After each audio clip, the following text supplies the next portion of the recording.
10 นิ้วกราบนอบน้อมอย่างพระติรัตนเกี่ยวเจ้าตั้ง3 ประการอันมีพระพุทธพระธรรมพระสงฆ์อันเป็นสรณะที่เพิ่งตีเคารพนับถืออันสูงสุดในชีวิตกราบคารวะแทบใจไวยสาปารมีธรรมพระเดชพระคุณหลวงปู่พระเทพโกศลที่ปรึกษาเจ้าคณะภาค7เจ้าอาวาสวัดศรีโสดาพระอารามหลวงตำบลสุเทพอำเภอเมืองจังหวัดเชียงใหม่พระเดชพระคุณหลวงพ่อตัญจคุณพระเทพปริยัติเจ้าคณะจังหวัดเชียงใหม่เจ้าอาวาสวัด7 ยอดพระอารามหลวงตำบลจ้างเผือกอำเภอเมืองจังหวัดเชียงใหม่พระมหาเถรานุเถระเจ้าคณะพระสังฆาธิการภิกษุสงฆ์สามเณรจุตนจุองค์ด้วยความเคารพขอเจริญสุขเจริญปอนปออกไม่ออกศรัทธานาบุญติ่นจองห้องวัดจุหนุ่มเท่าใจยิงก็ขอน้อมต้อนรับทุกท่านเข้าสู่รายการมรดกธรรมกำเมืองทางสถานีวิทยุกระจายเสียงพระพุทธศาสนาแห่งชาติและสังคมคลื่นเพื่อการศึกษาพระพุทธศาสนาและวัฒนธรรมส่งสัญญาณกระจายเสียงออกอากาศจากสถานีวิทยุวัดฝ่ายหินตำบลสุเทพอำเภอเมืองจังหวัดเชียงใหม่สถานีวิทยุ CM77 วิทยุอินเทอร์เน็ตล้านนาสถานีวิทยุพระพุทธศาสนาวัดหนองไก่ตำบลสันปะยางอำเภอแม่แตงจังหวัดเชียงใหม่ สถานีวิทยุพระพุทธศาสนาจังหวัดเชียงรายส่งสัญญาณออกอากาศที่ดอยม่อนจำปีวัดพระแก้วจังหวัดเชียงรายสถานีวิทยุคลื่นพระพุทธศาสนาและจริยธรรมระบบ FM 96.0 เมกะเฮิรตซ์ในความอุปถัมภ์ของมูลนิธิพระบรมธาตุเจ้าดอยสุเทพตลอดจนวิทยุชุมชนเสียงตามสายห่อกระจายข่าวตามวัดตามวาตามหมู่บ้านต่างๆพร้อมกันนี้ยกมือ10 นิ้วกราบถวายการต้อนรับครูบาอาจารย์ท่านเจ้าพระเจ้าประสงค์องค์สมณเณรและเจริญพรสาธุชนทุกท่านที่ติดตามรับชมรับฟังกันทางเฟซบุ๊กไลฟ์ของสถานีมรดกธรรมวัดวังสิงห์คำของ104ธรรมะคลายเครียดของวัดฝ่ายหินตลอดจนเฟซบุ๊กของญาติโยมศรัทธาที่ได้เข้ามาติดตามรับชมรับฟังแล้วก็ช่วยกันแชร์บุญเนอะแชร์รายการธรรมะอย่างเพื่อนที่เป็นเพื่อนกันในกลุ่ม Facebook ก็จะได้รับฟังเสียงธรรมะ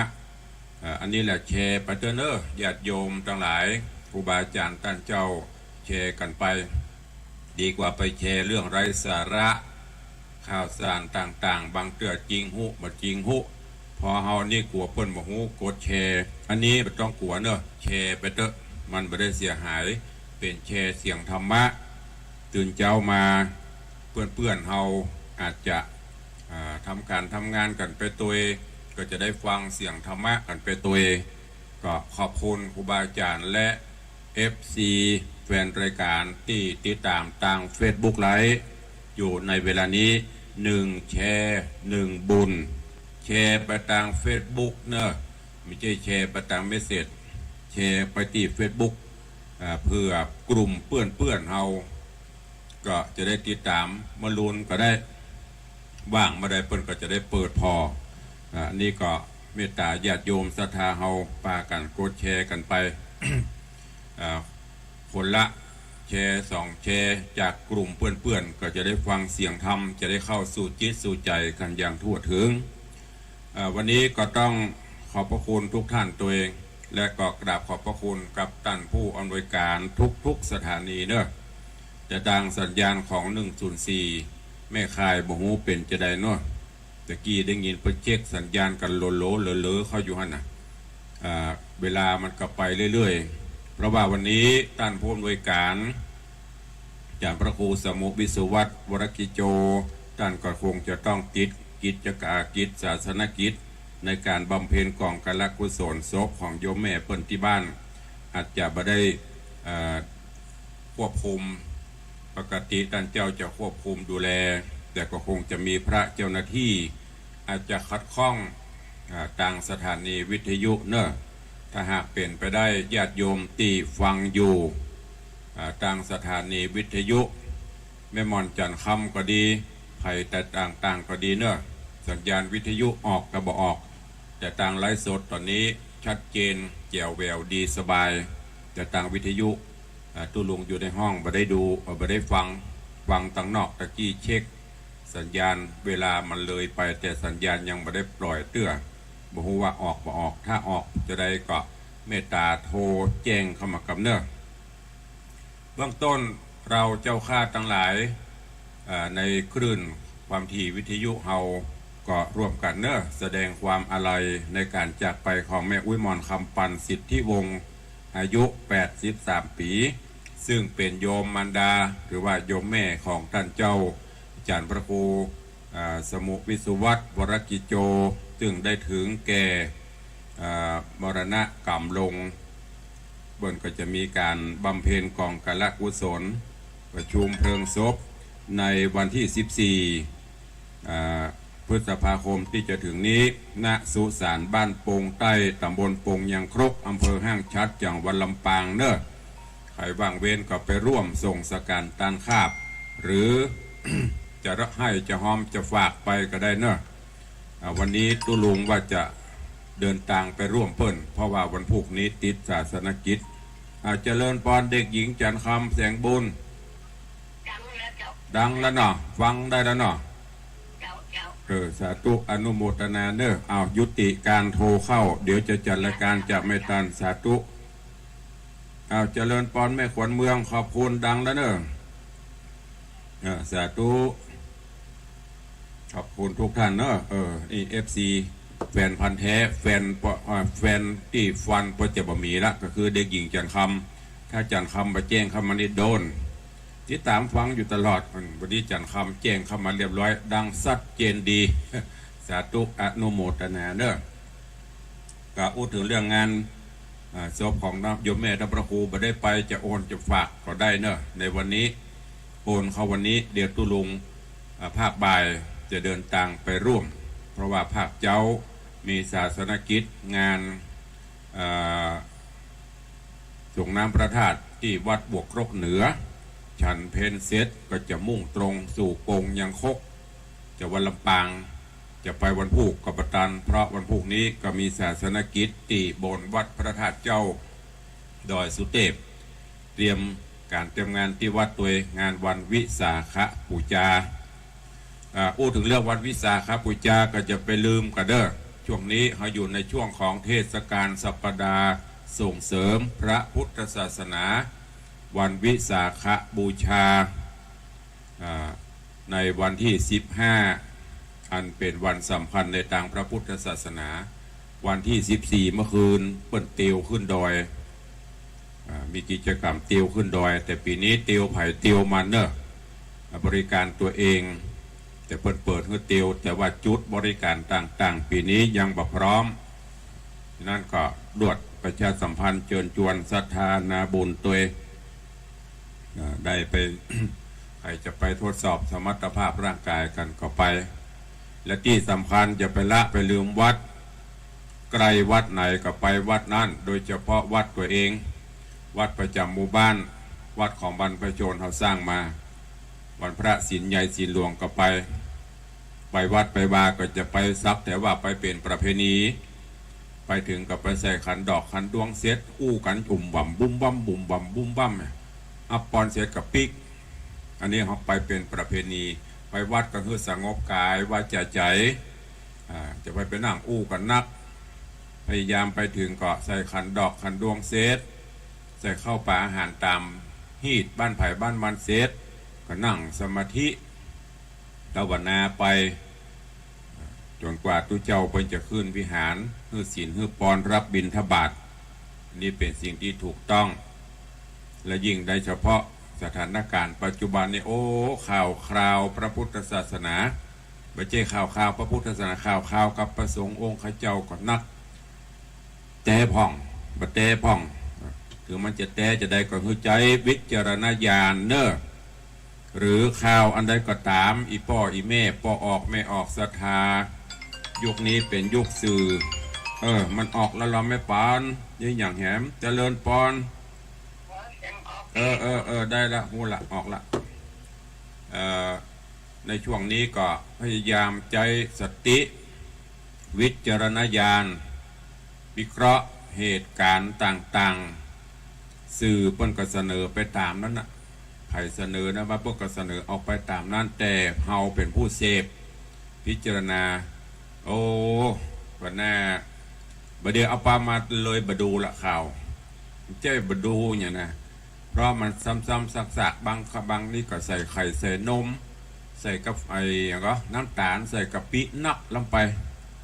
มันก็เลยทำให้เครียดไปอย่างแทนที่เราจะได้สาระอันนั้นก็ฝากไว้เนอะ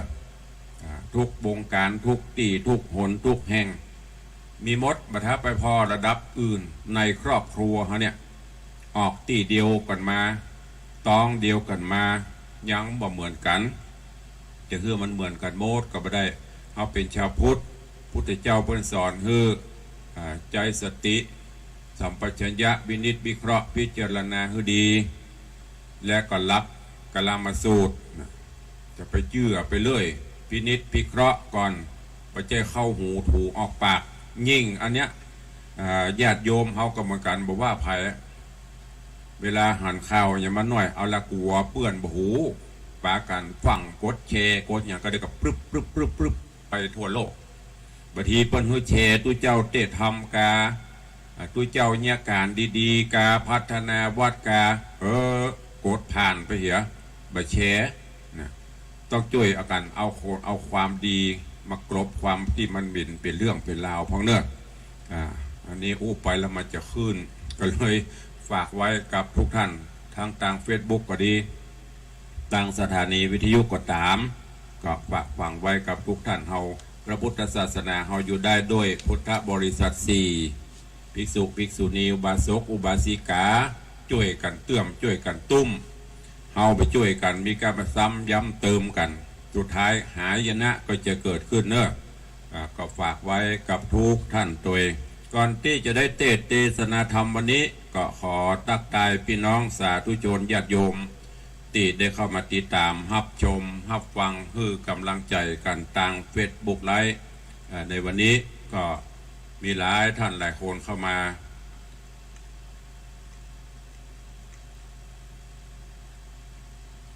ก็ขออนุโมทนาขอบคุณกับคุณโยม ชนจันทร์จรคำเนอะกำลังได้เข้ามาติดตามรับชมกราบถวายการต้อนรับท่านเจ้าหลวงพ่อธรรมพระครูสถิตเจติยารักษ์ท่านเจ้าคณะตำบลแม่แฝกใหม่เจ้าวาดวัดเจดีย์แม่ครัวกราบไหว้สาปรมีธรรมเช่นเดียวกันนะครับเนอะแล้วก็มี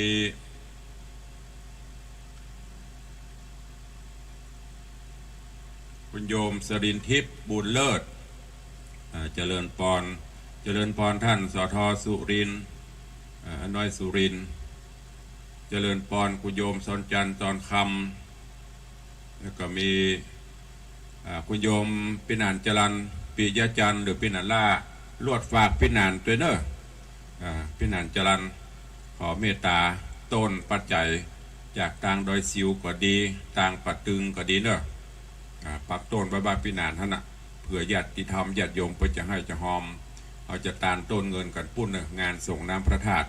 วันที่26 27 28ฝากปินานเป็นเก้าเป็นกันตัวเจริญพรคุณโยมวีรยุทธบุกสีวงเนอะก็ขอให้กาแม่นไข่หมานเนอะสุขภาพสมบูรณ์แข็งแรงนี่เพื่อเป็นปกหะเจริญพรโยมปเลี้ยงธนวัฒน์แม่เลี้ยงทัดพิชาสุสิงคำกราบไหว้สาเจ้าธรรมพระครูดีใจได้ฟังธรรมสาธุอนุโมทนาเนอะแล้วก็มีเจริญพรคุณโยมปัทมาแจมโรเจริญพรโยมแม่โยมจันฉายแปลงหลวงเจริญพรคุณโยมอัมพลรัตาพ่อเลี้ยงก็จะอวยพรให้ตุเจ้าเนอะอวยพรให้ตุเจ้า FC ถึงวันเปิดพิมพ์คอมเมนต์เข้ามาก็อนุโมทนากราบขอบพระคุณตัวเจริญพรยายเพลินเพื่อนเกษตรเจริญพรโยมแม่จันดีวิสุทธินันท์กราบไหว้สาท่านเจ้านี่ก็เพียงต่างพี่น้องต่างเจดีย์แม่ครัวเนอะโดดประกาศไปตัวไผ่จะให้จะหอมบุญกุศลถวายทานต้นเงินงานส่งน้ำพระธาตุสมทบสร้างห้องปลดทุกข์ไปหอมได้สายเจดีย์แม่ครัวแม่แฝกแม่แต่ตั้งเหนือไปหอมที่วัดเจดีย์แม่ครัวก็ได้แล้วก็ที่บ้านแม่จันดีวิสุทธินันท์เนอะเจริญพรพี่อายุธนาจังซอห่างดงเจริญพรแม่ครูเหรียญทองจันทีเนอะและสุดท้ายโยมแก้วรอดสการที่เข้ามาชมมาฟังกันทางเฟซบุ๊กแล้วก็มีท่านเจ้าตุปี้สมพรทิตะโสพโนนี่ก็นักเทศเหมือนกันวัดเจดีย์วัดเจดีย์เหลี่ยมได้เข้ามาติดตามรับชมรับฟังกราบขอบพระคุณทุกท่านตัวเวลาล่วงเลยไปโวยนักเกเกือบจะ6 โมงครึ่งละก็เข้าสู่หัวใจของรายการก่อนเนาะฟังน้ำฟังธรรมในเรื่องของสุวรรณหอยสังตีได้ธรรมเทศนาจบไปละ1 ผูก 1มี3 ตอน กราบขออนุโมทนาขอบคุณกับโยมปเลี้ยงธนวัฒน์แม่เลี้ยงทัดพิชาสุสิงคำได้เป็นเจ้ามูลศรัทธาปุจจาธรรมสุวรรณหอยสังนี้จำนวนปัจจัย 2,000 บาทขอบคุณอนุโมทนาญาติโยมที่ฟังอยู่ให้ปุจจากันเทศกันธรรม คนละล้าน2 ล้านใจคนละ100 200คนละ10 บาท20 บาทก็ได้เนอะปุจาคุณทำก็เจริญปอนตัวเองเรื่องราวของสุวรรณหอยสังตะวันนี้มาถึงยังตอนที่พญาพรหมทัตเมื่อทราบข่าวหูข่าวว่าจันทะเทวีเกิดลูกออกมาเป็นผู้ชายมีรูปร่างหน้าตาบุคลิกท่าทางสง่าผ่าเผยก็เลยหูข่าวมาก็สั่งฮือเสนาอมาตย์ไปทูลเจิญเสด็จเข้าสู่บ้านสู่เมืองที่แรกจันทะเทวีจะมาเข้าก็ขึ้นไปขึ้นมาหัวลูกจะเป็นกำพร้าเพราะว่าครอบครัวหนึ่งมันก็จะต้องมีพ่อมีแม่มีลูกอันนี้มีกับแม่พ่อไม่ได้มาหูลูกก็จะเป็นปมด้อยก็เลยฮับกรรมแผนการต่อไปก็ขอได้ดำรงตำแหน่งมเหสีเหมือนเก่ากาก็ได้ไปปรึกษาป่อปรกาเสนาเพื่อที่จะเข้าสู่แผนการต่อไปอันเนี้ยคนห้องว่าความอิจฉาตาฮ้อนแล้วก็อันเนี้ยเป็นสาเหตุที่ว่าเวลาเลิกลากันไปสมมติครอบครัวอยู่ดีมีสุขแต่ป่อหรือว่าผัวไปมีเมียน้อยเมียหลวงหูก็เลิกลาละกันไปวันดีคืนดีไปสู่ขอกันเนี่ยเมียหลวงถึงบอกให้ปิกเพราะกลัวประวัติซ้ำรอย แล้วมันก็เป็นจะอั้นแต่ส่วนปิกมาอยู่ด้วยกันมาเมินมานานนิสัยเก่าไปละไปเอาไม้แหมสุดท้ายครอบครัวก็แตกร้าวกันไปอันนี้ก็เหมือนกันมาใหม่ๆก็รู้สึกว่าจะดีหน่อยแต่เมียน้อยก็เริ่มจะใส่ไข่ใส่ความใส่นมใส่กะปิใส่แห่เข้าไปแหมยุโยงปลูกปั่นโดยมีป่อเป็นผู้ที่สนับสนุนความคิดอ่านอันนี้ป่อก็เหมือนกันแทนที่จะบอกจะกล่าวลูกอยู่ตัวกันประเทศลูกเขาอยู่ฐานะนี้ก็ดีแล้วลูกเพื่อนก็ดูแลให้ดีบ่เอาจะอ่านซ้ำจะให้ฮุบราชบัลลังก์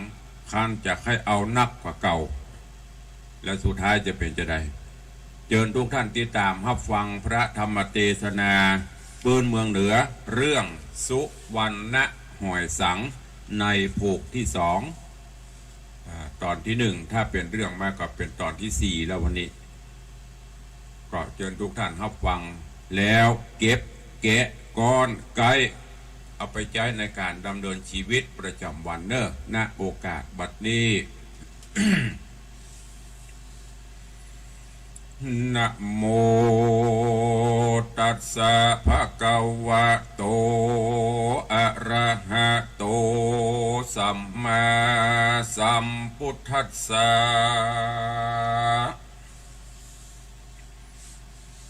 ตะตาโปเทสัตโตนาคะนาการังปาวิสิตวาติลำดับธรรมเทศนาแห่งองค์พุทธาพันเผ่าตั้งแต่เก้ามาหอดเข้าจุจอดตึงตันเทิงสุวรรณหอยสังจาโดกตุจาตกะตุติญะผูกทวนสองบางเมื่อองค์ตองโพธิสัตว์เทวตาทรงสารกรรมมาปานเกี่ยวของวันจองก้องนำไป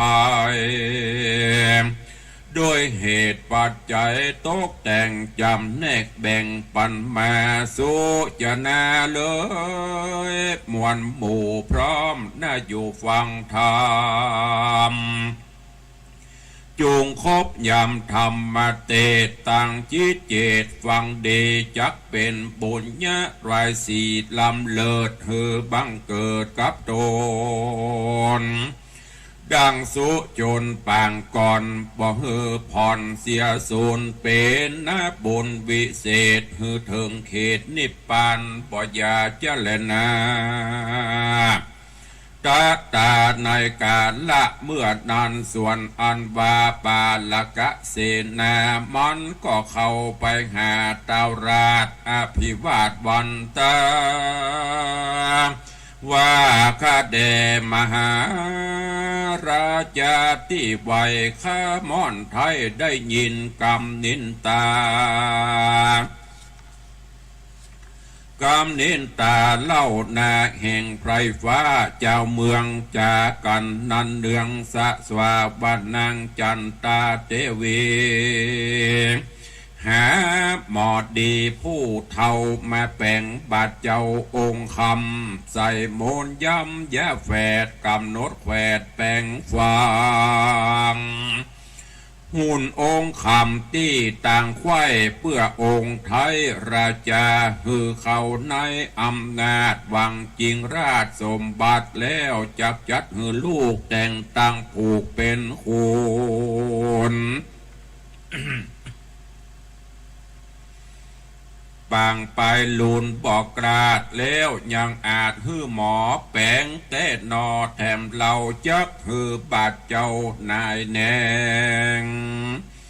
ยังเมียแป่งหนาดน้อยนางยอดซอยโคลิกาส่วนบุตรตานันเราฝูงคนเต้าโจดยาเป็นจันทาจัดตำหินกรรมเลือนลายลูกจะลูกจ้างใจขอกมาคนใต้ลาหูเดลูกเจวีเป็นหอยสั่งมันเสาะยังลูกตานมาจะอ่านปอมแปงว่าเป็นลูกจำแปงที่ราชที่เตหากจากคนดำปกหับงำซ่อนไว้นับอ่านได้7 ปีการบอดีจุหลอกว่าเป็นลูกออกเต้าพญาผู้ฆ่าก็มากลัวเสียยังสลีพ่อเจ้าจริงน้อมกล่าวขาบวันตานี้และนาเมื่อนั่นพญาพรหมมาตัดเต้าไทยเมื่อได้ฟังกามจุไล่อำหลอกเจ้าใจเกียดเล่าปานไฟหอระไทยเดือดไม่กัดกั้งไกไหลลงก็ลวดโปงใจเชื่อบ่ได้กึดเมื่อหยะแยงยามจริงหือไปตามเพชฌฆาตมาด้วยอาจญาวายจงยับมันไปเข็นขาคนถอยจะจังใดเกิดอยู่ในหอยสังฮือเมียนจีวังตายขาดฮือความนาดมรณะฮือไหลกงกาน้ำกวางอย่าฮือข้างเบืองเฮาทะลามือนานังจันตาหน่อยนาดเย็นสลาบตั้งคิงใจคะนิ่งกึดฮอดเถิงเจ้ายอดพุทธาจิงฟังไปหาดาวปอไว้นบต่อปาตาว่าขอคุณนะภายโพดอดยังโตดโตสาส่วนองค์ราชาเกียรติใหญ่ฮับสั่งฮือสะลอยแปรโดยเลวแรอย่าจะดังกำคาจูประการเมื่อนอนหมู่คนหันตั้งหลาย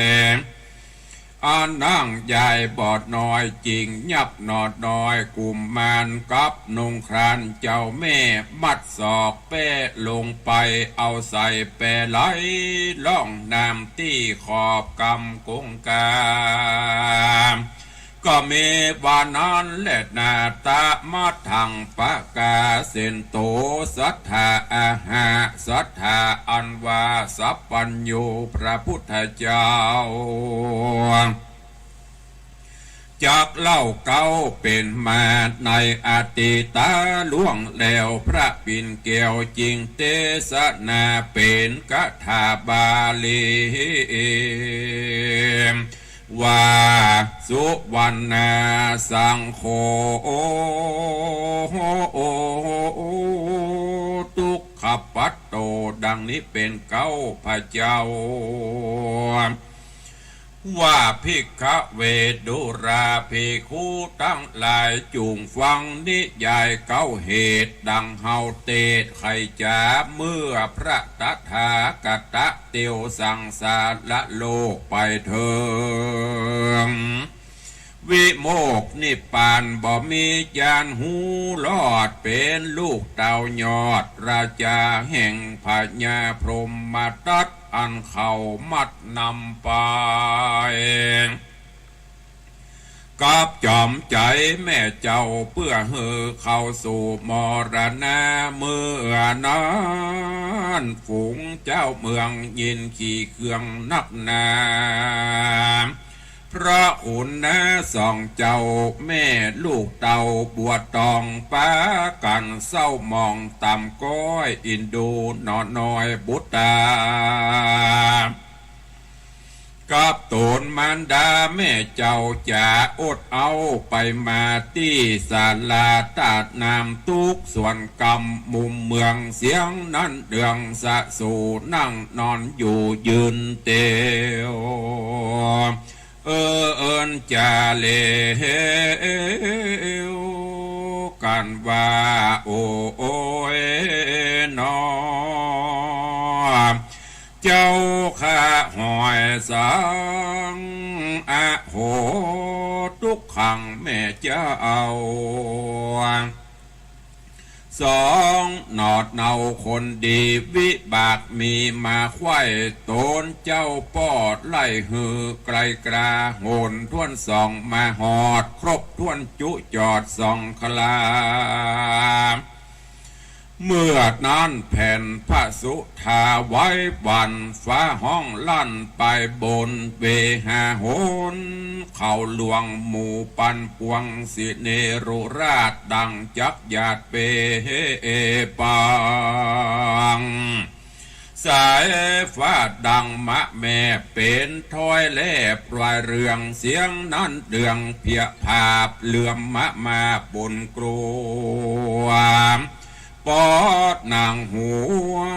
ปองสะย่องเกลาน้ำสมุดเอาตีฟองนะนองนะเนื้อเป็นปุ่มเปือกคมคามยิงใจรามแถวเท่าตั้งฝูงเจ้าเจียงจีใจบดดีสะดุงไหวยันยุ่งเฟื่อยเคราะเฟื่อนครอนฝูงสิ่งขอนจางมาคงแหล่งลาธานีหมูมามีมวลมากฝูงไก่หากบอกขันฝูงสัตว์มันซบเศร้าหน้ามองเงาโศกเศร้าต้นไม้เล่าบ่บานใบก็มีแลตั้งแรกแต่นอนไปนาเจ้าหน่อฟ้าหอยสั่งกับองค์มัดตังแม่ไทยอันเขามัดใส่แปรเอาไหลตกลงในเม็ดน้ำผืนฝั่งกำกงกาตัวรัฐาคงเขตบ่อยมีเหตุหลายอันบุปตีกันมีมากน้ำหาละน้ำหลากล้นเข้าเมืองไหลถึงไหลเข้าถึงเฮือนบานตัวตุกทานให้นาพญาธิโลกาเมื่อใครเกิดไฟไหม้รัฐาโจรมันมาคุยค่ำฮ้อนหายล้ำนานาเจ้าปาลาตุกฮ้อนตุกโศกคอนถนัดใจฝูงคนในประเทศตั้งคงเขตปัลลาก็หากมีแลมหาสาโตส่วนว่ามหาสัจเจ้า เกิดนอดเนาหอยสังกับมาตั้งตนแม่อันแปดนำไปตกวังใส่แม่น้ำวาตาลมซ้ำมาเตกลางนาทีน้ำใหญ่ตุกนับแต่เถิงพรานแปรวันแปร แปรวันผ่านแปรปันกวางตัดที่กลางโกงกาพัดไปมาดังจะดังขางอันโคนขว้างตกดินแปดนอนลวดปินตาแตกแยกลาเสียก่อนลมปัดผ่านอุ้มหอบไปโต๊ะขอกกงกาองค์ส่องขาอยู่คนละขอกส่วนตนแม่ออกมาตาลมปัดมาตีไกลหิมห่มไม้ไพรนานังพญาหันใส่กำกิ่งไม้โดยวายแล้วขึ้นไปเหนือกะเหนือต้าอยู่บนแง่ไม้หลวงโอกปันปวงไว้วันมีตัวอันสันระสายลอยว่าตายเป็นผีกังนาทีน้ำใหญ่กันนางไทยได้สติมาก็มีมานาคืดฮอดหาเจ้ายอดพุตตาห้องล่ำให้หาลูกเต่าว่าเจ้าหอยสั่งลูกละลูกอยู่ที่ไหนจ้า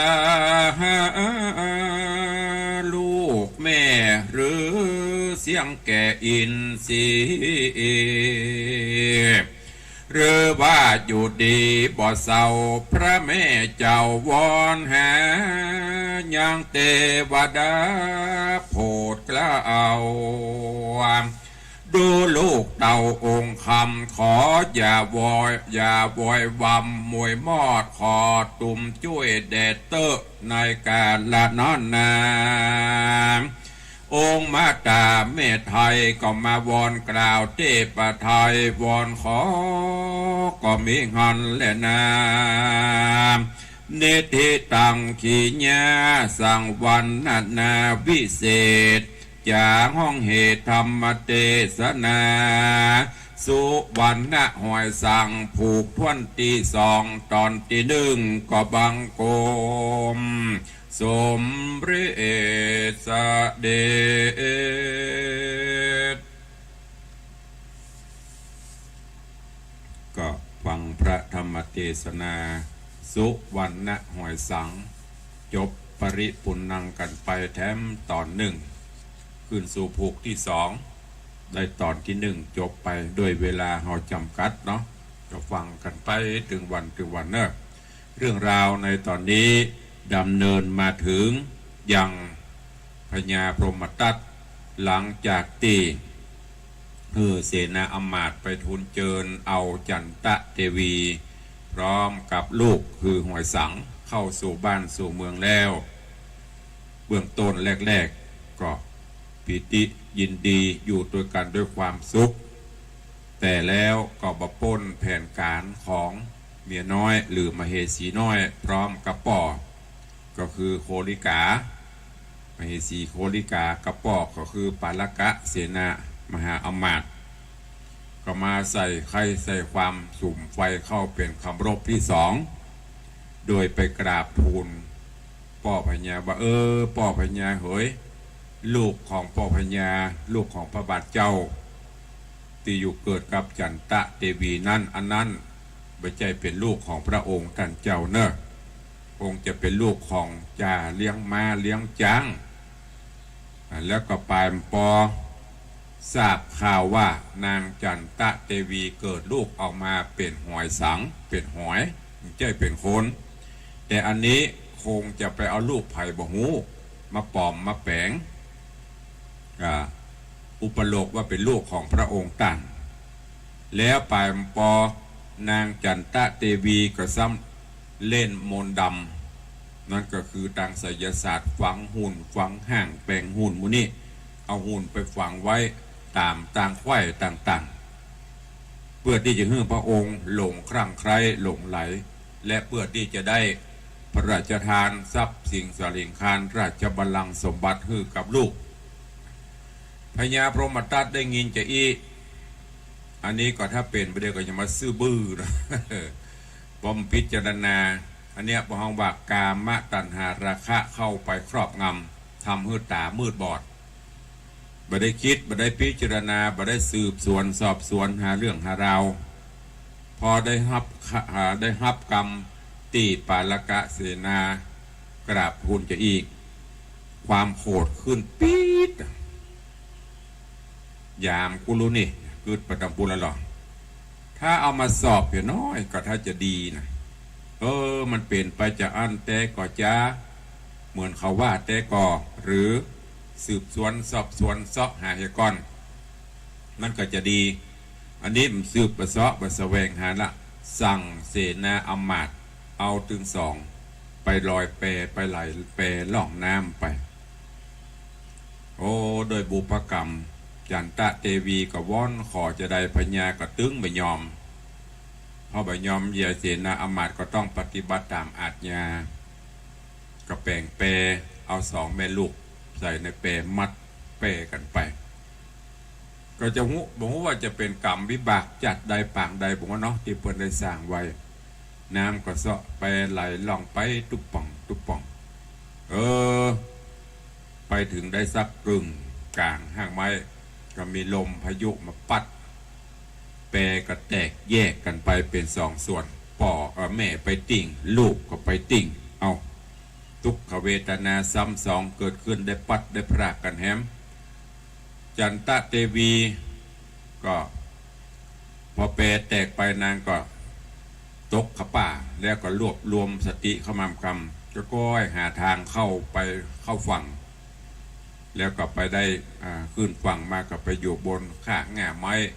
เสาะส่องหาลูกแต่ลูกไปอยู่ที่ไหนไปอยู่ตรงใดหัวอกเหมือนจะแตกจะบ้าง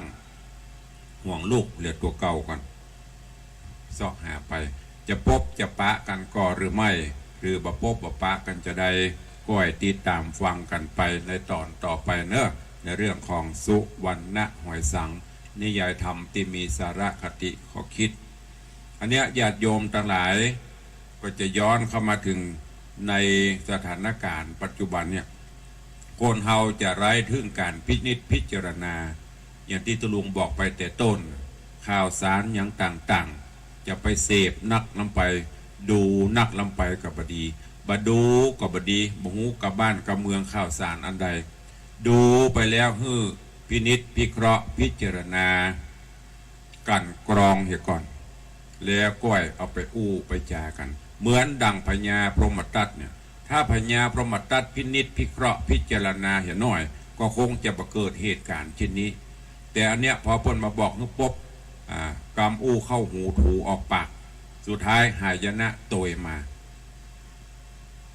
ตันตรายกับฟังและคิดพิจารณาเนอะโดยเฉพาะยุคโซเชียล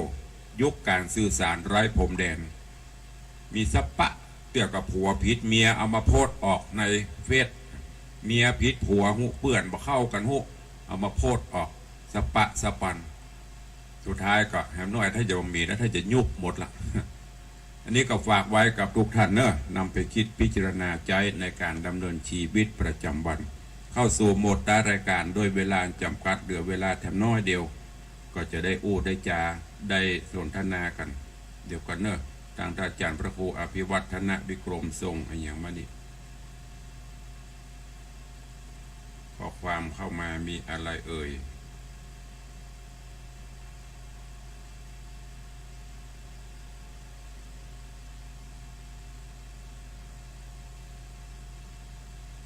อันนี้ข่าวเดี๋ยวก็ดูญาติโยมทั้งหลายตุลุงก็ขอขอบคุณเนอะที่ได้ติดตามรับฟังรับชมกันตลอดแล้วก็วันนี้ตอนนี้เข้ามาเดี๋ยวนี้ก็มีคุณโยมสรินทิพย์บุญเลิศยายดอยซิวโยมตู่โยมสุรัตน์เสาคำเข้ามาชมมาฟังอยู่ก็ขอขอบคุณด้วยก็ในวันที่26 27 28 3 วัน 3 คืนเนอะสาธุชนญาติโยมเจิญร่วมบุญกุศลส่งน้ำพระธาตุของวัดวังสิงห์คำเนอะปีนี้หลังจากที่ห่างหายไปได้2 ปีนี้ก็จะได้จัดกิจกรรม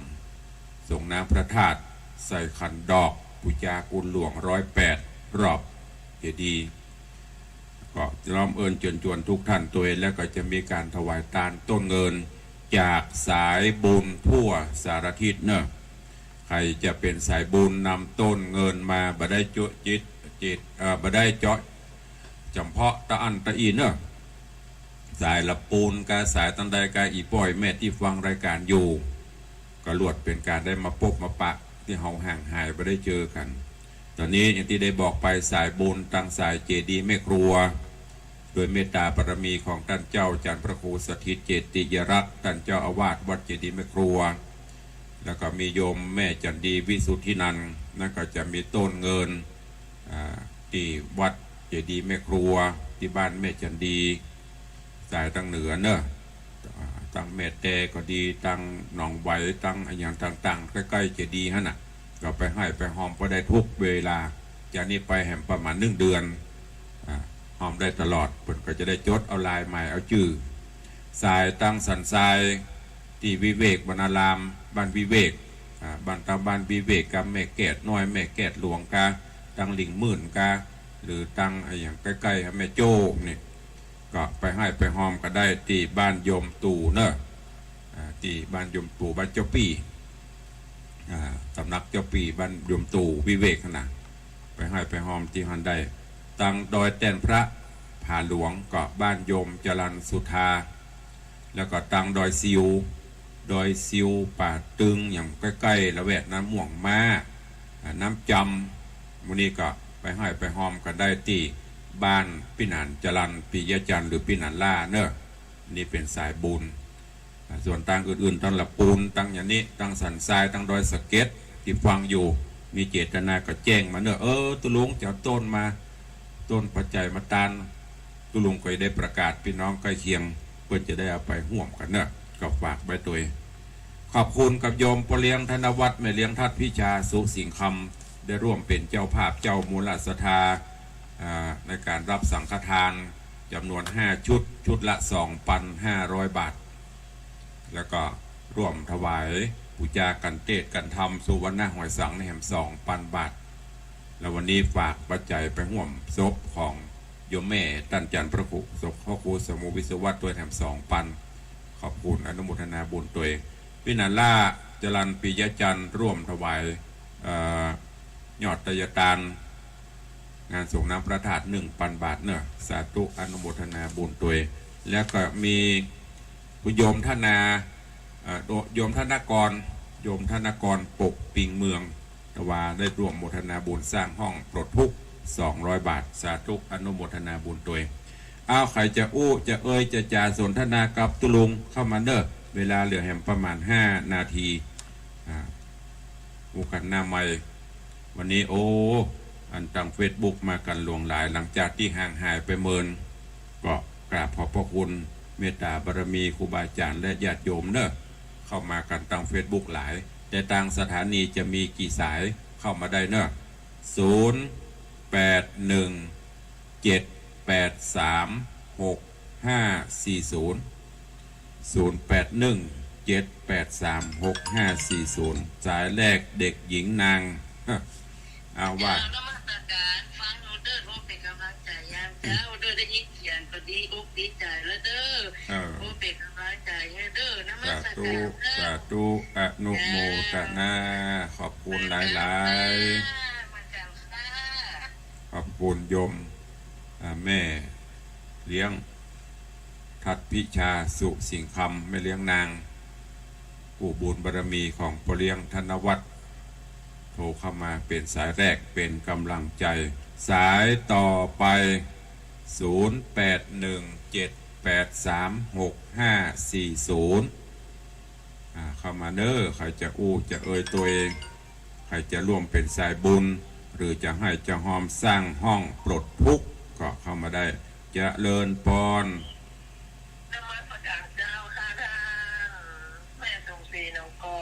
ฟังแล้วเป็นกำลังใจให้ท่านอยู่นะเจ้าสาธุเนออนุโมทนาเด็กหญิงสมศรี1991เสียงปนม่วนนมัสการเจ้าตะกี้ก็ได้ยินทุกรายการโทรเข้าไปรายการตัวสาธุอนุโมทนากับแม่สมศรีน้องกอก ตั้งต้นพระแม่สมศรีสักต้นให้ดีเนอะสมศรี1991ร่วมกับคณะนี่นะแล้วตอนใดจะมันเตอะตั้งกันไปเด็กหญิงจันทร์คำแสงบุญ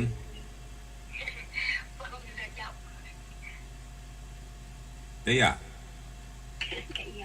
เตี้ยกระป๋อเนาะมีอย่างกระป๋อเนาะฟังอยู่ในเจ้าเตี้ยจบ แม่อุ้ยหมอนจันทร์คำแสงบุญสายต่อไป0817836540มีไหม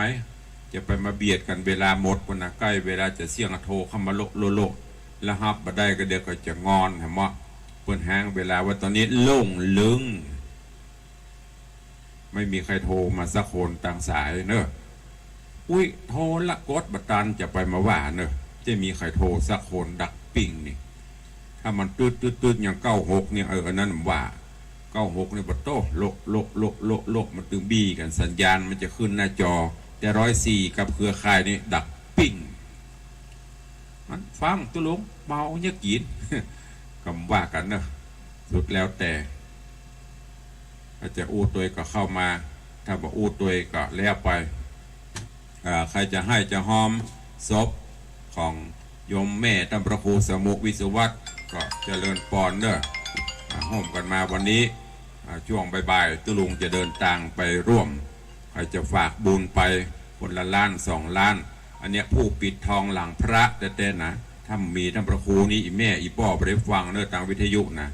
โยมแม่จันดีว่าได้นมัสการวันนี้หลับตื่นไปหน่อย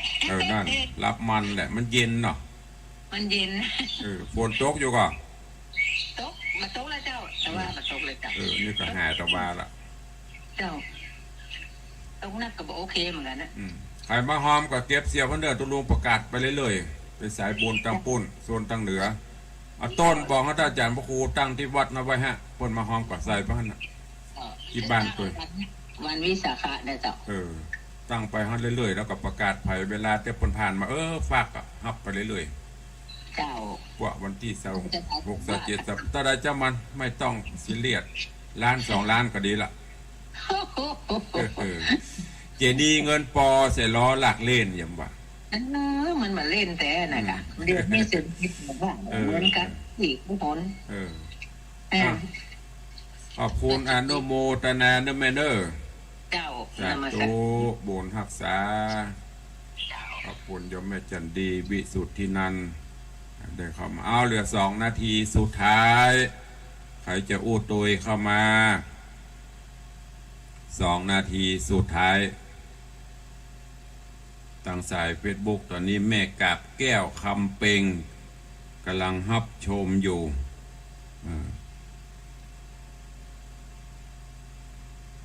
มีก็มามีจะได้ล่ำได้ลาแล้วเนอะไม่มีก็แล้วไปเหลือเวลาอีก2 นาทีฟังดนตรีฟังหมู่เฮตุลุงนั่งคนเดียวนั่งเมินก็เจ็บเอวนะนั่งไปถ้ามันไหลเขาโลกกำลังใจดีกับมีนี่อยู่นี่นั่งอู้คนเดียวแอบสรุปทำก็สรุปไปหมดละข่าวก็ประกาศไปหมดละรอสายแต่ไม่มีสายเข้าก็พอแค่นี้ยุติ ก็วันนี้ขอความสุขสวัสดีบังเกิดมีกับทุกท่านเนอะขอให้อยู่ดีมีสุขอายุมั่นขวัญยืนพุทธปกอวยพรละตะเล่เจริญปอนแม่ขวัญเมืองนมัสการค่ะแม่ขอหอมบุญด้วยกับพระครูสมุด้วย500นะคะอนุโมทนาเปาะเข้าไปฮะเนาะค่ะแล้วก็มาผ่านเมื่อไหร่ก็มาแวะเลยนะคะได้เลยมันมาถึง10,000ด้วยนะโอ้ย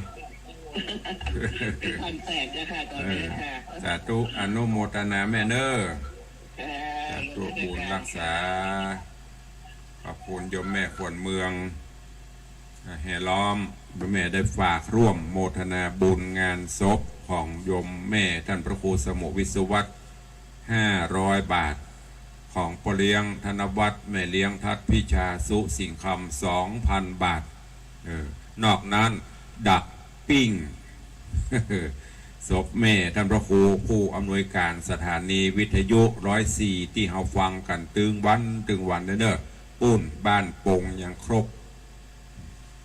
ต้องวัดลำปาง วันนี้ตุลุงจะล่องไปห่วมบุญกุศลกระเปิ้ลใครจะฝากบุญก็โอนเข้ามาเนอะโอนเข้ามาอันแม่หอมรับลืมไปได้นะตุลุงจะขี้คร้านได้ซ่อม ก็ใครจะห่วงก็เข้ามาเอาละวันนี้เวลาหมดเวลาขอนำรายการจากทุกท่านไปก่อนเนอะอยู่ดีมีสุขมากันจุตนจุองค์จุผู้จุคนเนอะ